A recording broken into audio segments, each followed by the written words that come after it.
આજે મને લાગતું નથી કે તડકો નીકળે. રાતે ઠમ ઠમ ઠમ ઠમ વરસાદ ચાલુ ને ચાલુ જ હતો. બાકી અત્યારે સમયની વાત કરું તો 8:10 થઈ ગઈ છે અને આજે તારીખ છે 8 તારીખ. અને તમને અત્યારનું વેધર દેખાડી દઉં. આ જાવ ધૂંધું થઈ ગયું ને.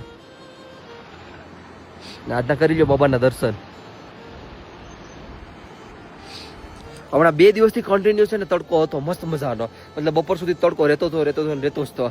હમણાં અરે વાહ, સામે જો તડકો નીકળો થોડો ગયો, દેખાય તમને? અરે વાહ, તો જાદુ થઈ ગયો. અરે વાહ વાહ, અહીંયા પણ ખુલ્લું થઈ ગયું. આમ જો ને તો એવું લાગે કે હવે તડકો નીકળશે જ નહીં. તમારા સામે જો ખુલ્લું વાતાવરણ થાય તો સૂરજ દાદા નીકળે છે. ચલો જોઈએ 2 કલાકમાં કેવું છે ને વાતાવરણ. આપણે હું તમને 2 કલાક પછી પાછું અપડેટ આપું છું. બાકી અત્યારના તો વેધરમાં થોડુંક ધૂંધલું છે ને થોડો તડકો નીકળે છે. બાકી જો પાછું 2 કલાક પછી ચેન્જ થતું હોય ને તો ફરીથી હું ફટાફટ અપડેટ નાખી દઈ. બાકી મારા તરફથી જય શ્રી કેદાર, હર હર મહાદેવ.